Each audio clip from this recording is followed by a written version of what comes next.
Good morning বন্ধুরা, আজকে হচ্ছে সোমবার। তো আমার চান টান সব হয়ে গেছে, পুজো এখনও হয়নি, পুজো করব। তো চলুন আমি তাড়াতাড়ি শিব পুজোটা করে নিই, কারণ এমনিতে প্রত্যেক সোমবারই আমি করি, কিন্তু শ্রাবণ মাসটা একটু ভালো করে আর কি শিব ঠাকুরকে ডাকি, যাতে শিব ঠাকুর আমার সমস্ত কথা শোনে। যাই হোক, তো এই হচ্ছে ব্যাপার।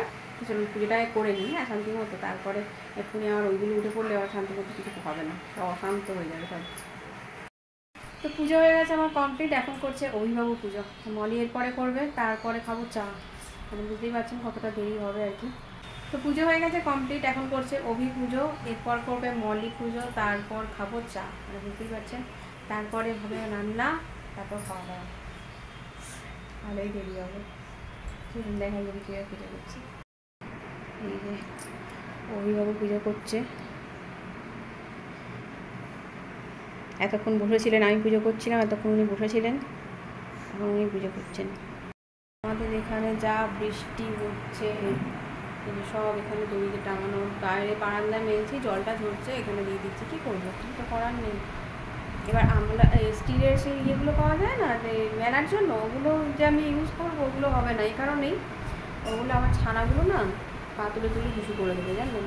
ওদের হাড্ডি, মানে আমি যদি এখানে এতখানি বারান্দা আমি এটা কিনে দিতেই পারি, মানে ওখানে মেলতেই পারি, হয় আমাকে এই ঘরে দিতে হবে, এই ঘরে গিয়ে দরজা বন্ধ করে রাখতে হবে, এরকম। এবার সবসময় তো মাথায় থাকেন না দরজাটা বন্ধ করার কথা, ব্যাস ও কীর্তি ছেড়ে দিয়ে চলে আসবে আর আমাকে আবার কাচতে হবে।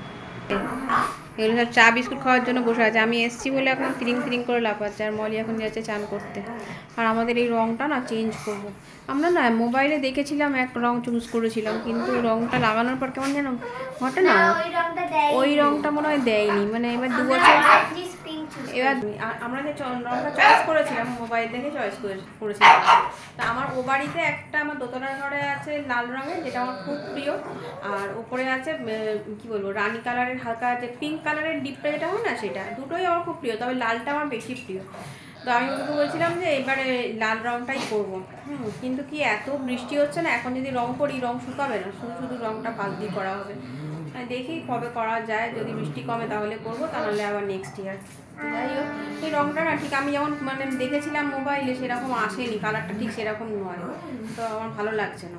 2 বছর তো হয়েই গেল, আবার কি মানে এবার ইউজ করা, এবার অন্য রঙ দেওয়াই যেতে পারে আর কি। ভোগ তো করে নিয়েছি 2 বছর, এই রঙটা আবার কি।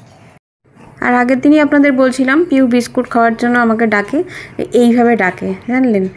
খালি বলবে কি বিস্কুটটা দাও, মানে এইভাবে হাতটা রাখবে আর বলবে বিস্কুটটা দাও। মানে আজকে একটু দেরি হয়েছে, মানে ভালোই দেরি হয়ে গিয়েছিলো। কী হয়, সকাল সকাল চা বিস্কুটটা খাওয়া হয়ে যায়, আর আজকে একটু দেরি হয়েছে, তো পুজো টুজো করতে দেরি হচ্ছে, ওই জন্য আমার মাথাটা খারাপ হয়ে যাচ্ছে।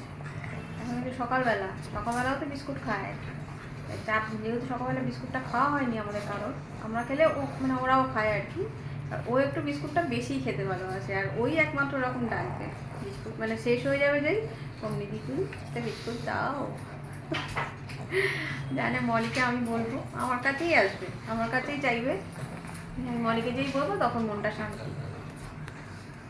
আবার এসছে সমানে আমাকে বলে যাবে ওর এখন বিস্কুটটা দাওনি, সকালবেলা বিস্কুটটা ওকে দিতে হবে, ডেকে যাবে সমানে।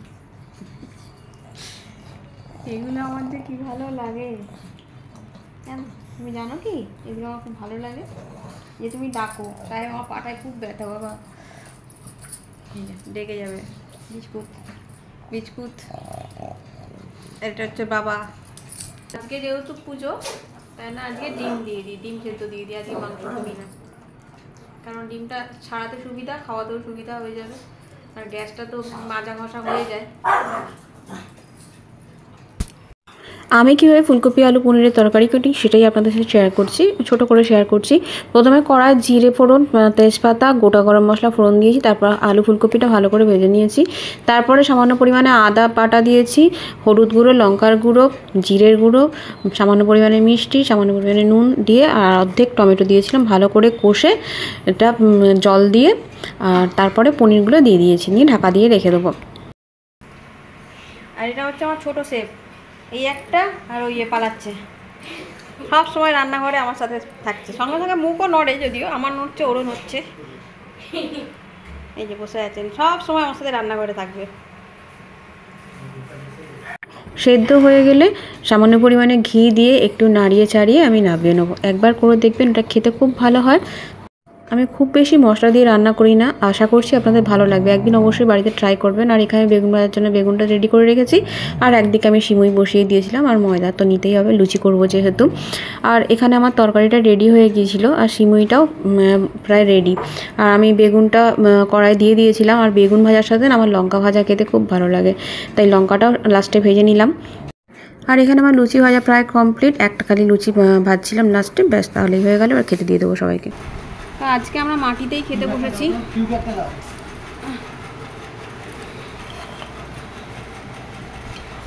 এখন খেতে দেওয়া হচ্ছে। আজকে এমন হয়েছে না, জলওয়ালাটা বহুত লেট করেছে জল দিতে, জানেন, একটু রান্নাটা করতেও হয়নি। এখানে সিমইটা দেবো, দুজনকে সাজিয়ে গুছিয়ে দিয়ে দিয়েছি। এবার আমার নেওয়ার পালা। আমি এই থালাটাতে নেব, তরকারি ঢাকার থালাটাতে আমি নেব। আর এইগুলো আমাদের সাথে লুচি খাচ্ছে। এই কটাকেই এনেছি, সব কটাকে আনলে না ঝাঁপিয়ে পড়ে, মুশকিল হয়ে যায়। এরা শান্তভাবে বসে থাকে, কোনো ডিস্টার্ব করে না। আর বেলুকে যা দেবো বেলু তাই খায়, রোজিও তাই, যা দেবো তাই খায়। আমার চিনিও তাই। তরকারিটা কেমন হয়েছে অভি মাম? আর সিমইটা আমার খাওয়া হয়ে গেছে, এখনও খাচ্ছে।